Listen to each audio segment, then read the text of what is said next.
Hey guys, welcome to a brand new episode. Today we're taking a look at Genopets again and an interview with the co-founder who just really inspired me to back this game because their intentions behind it is so good. And you know, obviously I did a dedicated video on this and it was really well received. Thank you everybody who watched that. And they actually reached out to me and asked for prices, and you know, aside within the negotiations with researching the project, I was like, nah, I'm doing this. Like, there's no, I don't want you to pay me anything.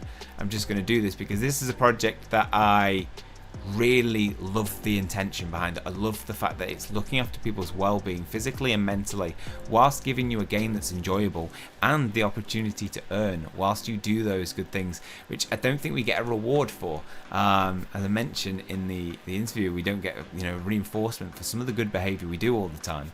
So yeah, I really love the look of this project. I am in on this, and this interview is really interesting. Hopefully you enjoy it. I apologize for the echo in it. It's not Albert's fault, it's my fault because it feeds back into my mic.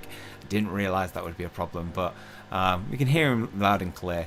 Yeah, and the detail within it is just really interesting if you're excited for following this project. So enjoy. That's all good. Yeah, so it's recording. So I just wanted a really just informal chat to hear about where the idea came from and a bit about, you know, plans going forward. So it's kind of a long story, but long story short, 3 years ago, my co-founder Ben and I participated in the EOS Global Hackathon, and we won the Global Hackathon. We became EOS's #1 project, and the idea we had at the time, the project was called Genopets, and it was about creating a decentralized health data marketplace, health and genetic data marketplace, to provide passive income to just users around the world who would be more disadvantaged. That's kind of the concept. Ever since we got, so Ben and I got into crypto together in 2016, just like looking at Bitcoin, and I, as a having an engineering background, I dove into developing Solidity, and then later on in EOS, always been a big fan of layer 1 scaling solutions.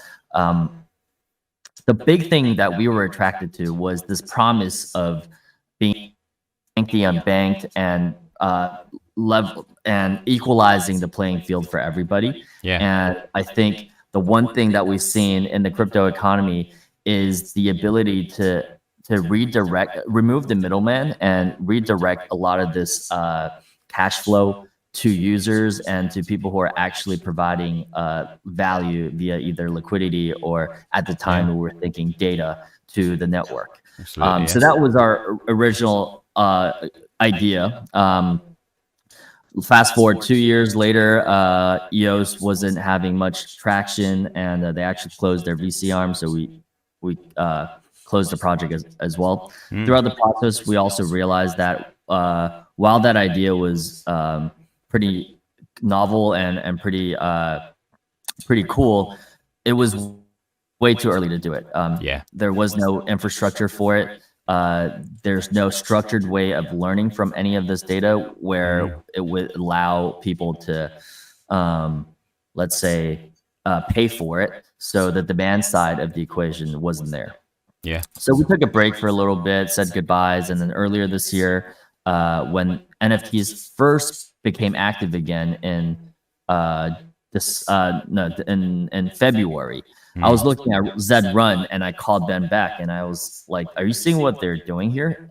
We've always wanted to make your health data an NFT." So you can actually go back to like 2018. I was saying, EOS actually posted a Medium article about me saying, like, how would we represent each person's data access rights on the blockchain? And I said, easy, through an NFT, and that would have access rights and have all this information that allows it to be unique.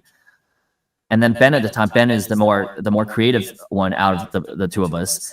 He was like, well, since it's an NFT, it should be a pet, right? And as your health becomes better, your NFT should also evolve with you. So that was the first idea that we had. He actually raised it while we were still developing GNOS in 2019, and I was like, that's a cool idea, but let's explore some other stuff to really make it more health like data relevant. So when I saw Zed Run, I called them back and said, let's do the Genopet idea. Or at the time, it wasn't called Genopet, which is a pet idea. Pet idea that you had where your pet is an NFT that evolves based on your health data, right? So that was the big breakthrough point, and we started working at it, figuring out how to model the gameplay, the economics to balance it. At first, we still wanted data to play a big part in it. So we wanted to capture sleep data, step data, heart rate, etc. All of those data we believe will become valuable for the user later on. But the architecture of it became too complicated, I would say. And we decided let's just build a game that's fun first. And then if we want to add those elements in later, let's do that later. So this was about May. And at the time, Play to Earn was on the rise, but it wasn't like on everybody's minds yet. So we were still just kind of building our demo and writing our white paper. And all of a sudden, Axie Infinity blew up. I think that was two months after their Ronin launch, and they just went crazy. Everything was, I remember, like it was June, nothing was going up except for AXS, right? Yeah. So that got us looking. We looked at their tokenomics and their token mechanics and studied how they did it. And it's pretty genius, the separation of the SLP token and the AXS token, and having them both bound in a flywheel for their breeding mechanism. All of that gated by the mechanics of forcing everyone to buy 3 Axies in order to come in. And that creates a very nicely rounded loop of an economic flywheel. Yeah, which I think everybody is adopting now. Now it's rare you see people bringing out just one token. They're seeing this joint token is a much better way to build a stable economy. Yeah, every gaming project has 2 tokens now, right? You have like Star Atlas. That was a big one. They launched both tokens at the same time. We're not going to launch both. We're just going to launch Jane first and then slowly launch Key. So anyway, so that's where we got to. And one of the things that we were studying about Axie Infinity, we both try to play it, and we decided that, wow, it really is a huge struggle to start playing it, because you have to bridge first of all, you have to bridge your assets to Ronin, and then you have to shell out, you have to like spend a lot of time playing Axie, like finding out which Axies are good and worth your investment, because it's not cheap. You're spending $1,000, $2,000 to start playing the game. My wife, actually, funny enough, has become a pretty big Axie Infinity player now, and she's really good at picking those. But before that, I didn't know, and it was pretty stressful to choose. Anyway, so it's funny how that worked out, and we discussed internally how to make that work better for our audience. Our goal is to onboard audience players as quickly as possible, and then if they want to participate in the economy, give them the option. So what we basically did was we're standing on the shoulder of what Axie Infinity built, but made our own adjustments where we thought it would fit in to our economic model better. And you've definitely got a big USP with Move to Earn. It's just completely different. There's nothing like it. So Move to Earn was a huge part of the differentiating factor, for sure. So what we're doing here is basically replacing a lot of the daily grind. What we've discovered is that PvE in Axie Infinity and in most games in general becomes a very boring grind after a while. The excitement happens actually in PvP, where there's more skill based, there's competition, there's social elements of it. Definitely. So why not make the grind part of it something that is beneficial to your health? I love that idea. I just think, because it is like that grind is, when I'm finding myself grinding, I find myself resentful a little bit of that time that I've not committed to doing something more healthy. Why not have it going out on a walk and you actually earning something for it, rather than being at a computer screen you know. Oh yeah, Top is. absolutely. And that's also why that's where it clicked for us that we should launch it as a mobile first game. So that's what we're doing. The game will be mobile first. You technically don't even need to know how to operate a Phantom wallet or a MetaMask or whatever in order to play it. Only if you want to participate in the economy, then you can log into our Web3 portal on a browser and do all of the token NFT operations from there, and you can withdraw so actually your NFT. potentially you're going to get people adopting crypto from playing on a non-crypto state and then thinking, okay, well, now I do want to own a Phantom wallet, or figure out how to, and then buy crypto and contribute to this economy, which I think that's where things are going. Yeah, we've spoken to a few of the non-crypto gaming community, and they thought it was also said something similar, where they said it's always been fairly intimidating trying to get into NFTs or crypto. But if it was started out as a mobile app that they're very familiar with, and as they get familiar with the game and they decide to move a step further, they have the option. That's a great way to onboard players into crypto, and that's part of the thing. That's part of the goals that we're aiming for. And as far as I was in the middle of talking about the economy. So what we did was also we moved the gating point from the beginning of the game to the middle of the game. So what that means is for Axie Infinity, you have to buy 3 Axions in order to play. For our game, anybody can play. You can mint a baby Genopet for free. But at any given time, you can buy a habitat and become a paid player and earn key tokens. And before that, you cannot. And that allows players to really experience the game, get their bearings, and if they really like it, they can participate in the economy. So that's what we're doing a little differently, and we call that the dual earning economy. Yeah, and it's great because you cater to both markets. Then you've got people who are, to be honest, the videos that have most pull on my channel are when if I say low entry cost, like low entry cost game, because there are probably more people on lower income than the people who were willing to commit like $1,000 for an Axie, and then like there's not as many people with just that much disposable income, so you cater to both markets then, which I think is really nice about it. And while the guild aspect of it solves a little bit, but it becomes polarized in that end. You have basically very whale players, and then you have guild scholars. We want a more balanced player pool, so to speak. We'll see if that works out to our design. Obviously, a lot of these things are very novel, and we have to test it out. That's going to be it's the masses of data to try and get a balance, which you've got to give time and give leeway for things to not go perfectly right. But if you can get that nice balance, I think that would be great for a game. And what for you, even before then, just because that's where I was really interested about this project, is why the health and the physical and the cognitive mini games that it has in the game, both encouraging mental well-being and physical well-being. Why are they important?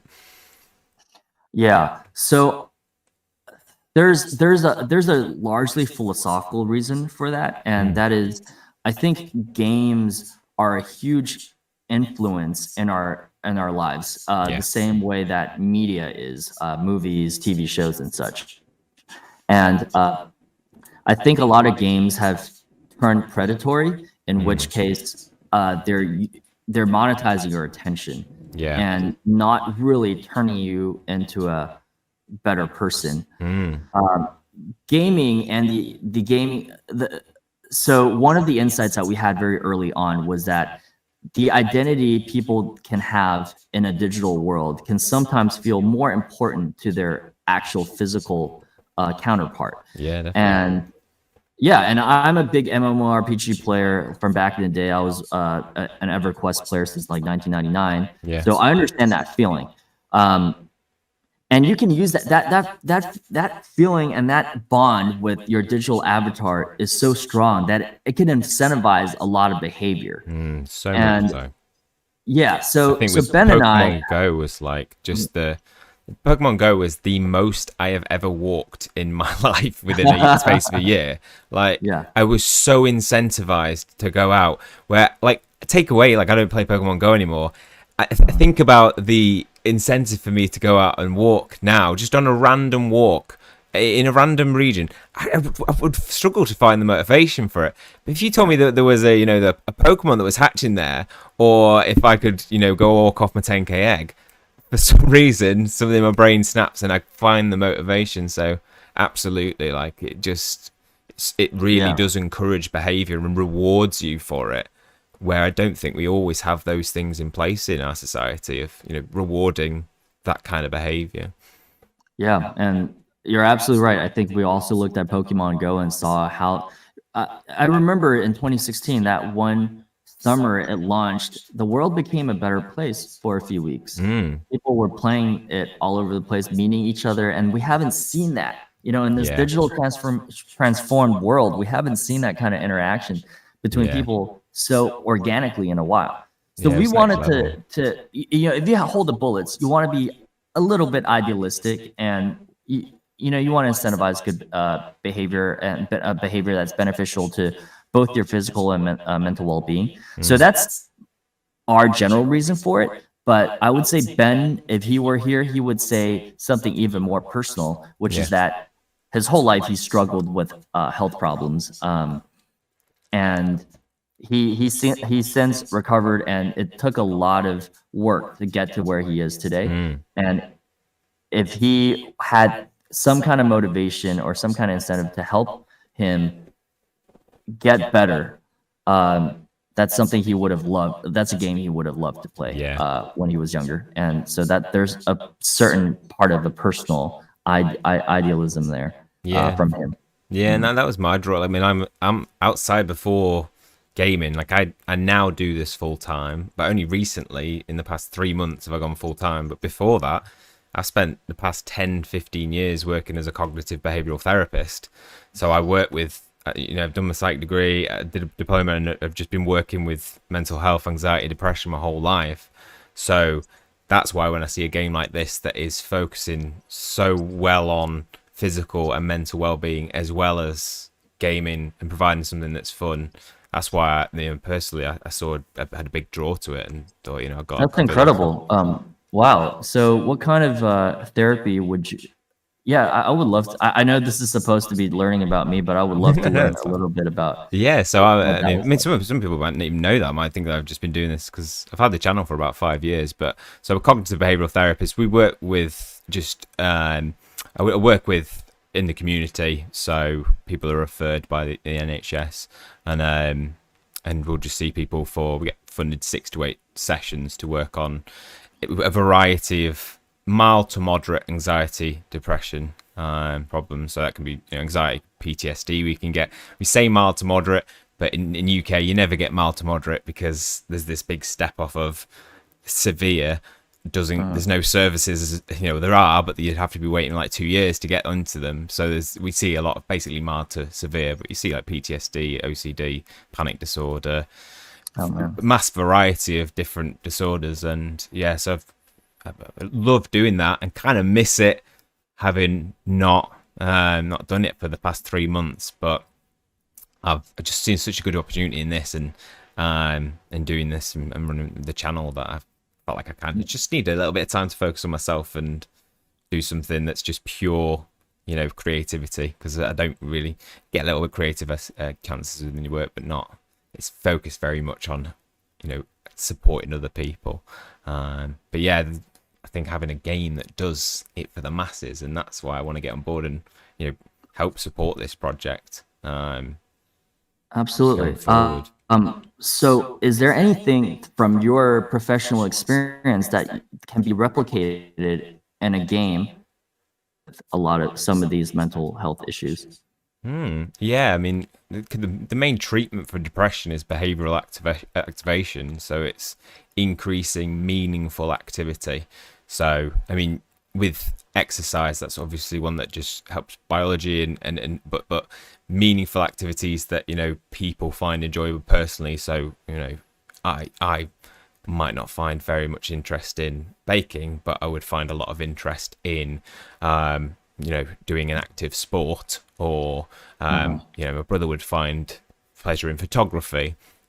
So if they're, centering things towards meaningful activity, somebody's probably going to get more of an emotional response that elicits, good emotions for good mood and good well-being. So there's kind of that aspect. But yeah, I mean, there is a lot of psychology in gaming. There's a lot of, reward behavior, that operant conditioning of, rewarding a player for something. You are increase the likelihood that you're going to do that behavior. And if you don't get a reward, and then you're not going to keep doing it again. And also there's that, big thing of developing games is, it's very early on in psychology that, it doesn't matter what changes in your workplace environment, in a game, as long as you change something, people still get more, get an increase in pleasure from doing something. So, there's tests done within a workplace. If they change the heating, if they put new snacks in the vending machine, people's work enjoyment increased versus people who had no changes at all. And you see it in games, like the game doesn't change, but we're going to add a new skin. This time we're going to have a new theme. Fortnite stays the same, but they just change different themes. And so kind of those kind of things can work well in games. A lot of psychology goes into gaming, I think. Very, very cool. Yeah, that's something that we've been talking to a lot of the professional game designers about, and we've soon realized it's more psychology than it is about like narrative or mechanics. A lot of the mechanics are just being recycled over and over again with a new wrapper. But what is being innovated on is how to like capture that reward loop that you were talking about. And that's what we're trying to tap into too, right? Because games can become predatory in that sense, and it becomes a dopamine feedback loop where they want to buy something. We want to kind of steer away from that and make it so that the dopamine feedback loop is something that's a little bit more beneficial. Yeah, that's the idea, and that's the vision anyway.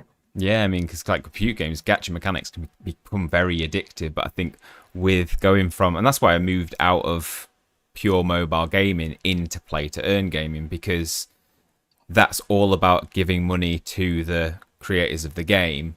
And whereas play to earn is, you will always see in every tokenomic pretty much of play to earn, is that maybe not 100% of the, every time you buy something, it goes back into play to earn reward pool, but a big portion goes into that. So you're going to see that return, and sometimes even more if, you invest in something early on and see the potential of it. If you get lucky and get a pull in something that, if you randomly, my always mentality with NFTs, if you pull enough in, I invest in loads of different projects, every now and then you're going to get that 1%. And, the value of NFTs, I mean, even in, I picked up a Genopet egg at, spent $1,500 on it, and then I hadn't checked it for days, and then I looked it on Solana, and I was like, $5,000, 5,000. I thought I was paying like top price for $1,500, and now there's price. But there's people see so much value in these things. Yeah, but that surprised us as well.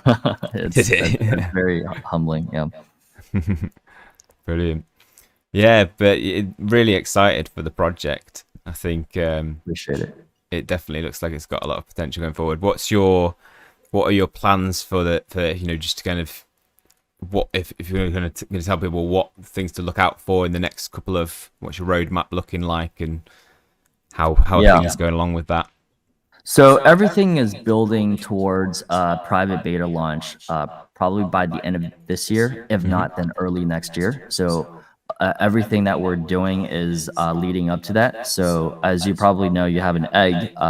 We will do a Genesis Genopet drop sometime in November, looking like mid to late November now, because I also have to attend the our team has to attend the Solana event, Breakpoint event in Lisbon. So early November isn't going to be good to do the drop, but we will do the egg hatching event then. Then after that, we will be doing a habitat drop, probably sometime just before the private beta launch. And in between, we'll have a lot of partnership deals that we will be announcing. Namely, we are partnering up with a lot of guilds, YGG, Merit Circle, and more to come. So there'll be pretty interesting content that's being put out there. And lastly, we haven't decided, but we probably will also launch our Gene token, our governance token, sometime in November as well. Yeah, brilliant. So exciting things. Yeah, and it's fallen into a nice, I think that's perfect time. And I think some games are coming still late to it, and they've got these roadmaps now. And I'm seeing like 2022 and like Q2, the beta's coming out, and I think you can't miss the boat on this one because there's so many projects right now coming out and play to earn. If you think where it was, you mentioned play to earn coming around February, and the way it's just evolved. And you saw these very basic games that I think I remember playing when I was like, 13, with just really basic text-based games or just click and play. And now things are very quickly catching up. I think what's the difficulty is, I was wondering what's the difficulty for you, being that, some games are now you're seeing, we've got a game ready, let's just integrate it to the blockchain. The game's already there. You don't have to do all that. What have been the challenges with, building the game from ground up? Yeah, I think definitely what we're doing is very different from, I think, a traditional gaming company, where they would have the formula already ready to go, and they will put on a different package or whatever and release a new game very quickly, and then they can plug things into it. What I like about our way, though, is that it's been very organic for most of the development. We have a very strong community on Discord, and people have been feeding us ideas. And when I say that we are launching our private beta by the end of the year, that will be a very minimal game. And we will open it to our most early supporters, and have the experience together and seeing where we can go from there. We want the gaming experience to be something that's that we will lead the charge in designing, but we want immediate feedback from the community and really design it the way the community wants. And that's, I think, is only possible from a crypto native perspective, because in crypto, community is everything. And the fact that retroactive airdrops and the fact that play to earn has we've carved out a fairly big reward pool from our governance token to reward our early supporters. That gives people and players ownership of a game, whereas I think in traditional gaming it would be the game studio developing it, and then launching it, trying it out, seeing if it catches on. If not, pivot, do another game, or just iterate. I think what traditional gaming has become is much more of a mathematic formula, and it lacks the fire and lacks the passion of building a crypto native game. And this isn't something just I'm saying. One of our investors is Josh Buckley. He's also from the UK. He's a very early name in the free-to-play mobile gaming space. And he even said so. He told us, it doesn't matter that much that you guys don't have traditional gaming experience. If in fact, it may be a plus, because what he's seeing now with play to earn is what he was seeing 10 years ago with free-to-play mobile gaming, which unfortunately has now devolved into something of a mathematical formula. But right now, for play to earn, the sky's the limit, and we're really excited just to see where it goes from here. I think you guys have got a really good community. What you even like with your Discord, you've got a really nice system laid out, which I don't think I've seen in Discords, with this encouraging, getting up to level 10, and once you've passed that, you're gonna get, you're gonna be an early adopter, so you're gonna have access to certain benefits, and it also kind of filters out any people who aren't really interested in, just joining the Discord for an airdrop, and the people who are really, really invested in it, and also those people who have invested the time chatting to people, talking to people in the groups. and built up to that level, they've invested so much time by that point that they're going to be they're going to be somebody who's not likely to spread FUD about the campaign if something goes wrong, which I think there is too many FUDers in reaction to when projects go wrong. Like, coming from mobile and having done a lot of beta testing, like, nothing ever works first time. Nothing ever works first time. If a shop goes up on the marketplace and integrate into the blockchain, it's so difficult, and people's expectations are that it's like, it isn't done right. We've invested loads into it, and no, that's just not the real world. Beta testing is all about working out the bugs and being part of that experience. It's not about having this finished game. So I think by then you'll have a really good polished community that are all willing to stand by a project when things aren't always perfect. Yeah, that's our hope as well. Really love our community. I try to spend an hour or two every other day in our DNA VIP channel, just answering questions and trying to ideate on how we can make this community better. One of the things that we recently implemented is that just being level 10 isn't enough, because people can just chat their way into level 10 now, and sometimes they'll come in as a pair and just talk to each other. We've caught that sometimes for like 5 hours. I think I've even been guilty of that sometimes. It's like, hi. Yeah. I applaud them, because to get to level 10, it takes about 6 hours. Yes, there's some serious commitment. So they have that for a while. Yeah. But now, so what we're doing, and I announced this actually this morning, but we haven't implemented it yet, which is there will be a quiz at the end of that. So when you reach level 10, you'll become DNA eligible, but then our bot will take you through a bunch of quizzes to make sure you actually understand what the game is about. Yeah. And once you pass, then you can become a DNA member. That's cool. I'm still like level 5. I'm working my way up. Like, whenever I get a chance, I'm just like, hey, how's everybody going? Even though it's not like I'm still just interacting with people, which is nice because it does encourage you to do that. But again, it's incentivizing good behavior, good socializing, taking time out of the day. And, you got an emotional support tab within your Discord. There's things you're already got some of those principles in place. Yeah, and we're not super stiff about the rules either. I've made some people DNA members just because they were being super helpful at a time of need in the community. Yeah. And I checked their level; they're like level 4 or 5 or something. I just made them DNA. It's sometimes it just it's about the person, and the process helps us standardize it. But sometimes some people are just very spectacular, and you just want to make them part of your close community. Yeah, for sure. Well, it's been absolutely brilliant chatting with you. Thank you very much for taking the time. Is there anything you want to say? Anything you'd want to mention before we end? No, I feel like I've mentioned a lot. I just want to thank you, Dan, for how much time you've put into it, and like obviously really reading our materials and being so thoughtful with your video on us. So thank you for that. No, it's a pleasure. All right, I'm really looking forward to everything that comes in the future and stay in contact. Obviously, we'll see what's going on in the future, and I'm happy to do future content. Okay, well, hopefully you guys... Okay, well, that's all for that. Hopefully you really enjoyed that. I definitely enjoyed sitting down and talking about this project and where it was going and their plans for it. I am in on this in terms of I've purchased one of the eggs, which you can buy off. I'll put in the links in the description below. For FTX US and also Solana, you can pick these up. They're very expensive at the moment. I picked them up at $1,500 and they're about $3,000 to $4,000 now.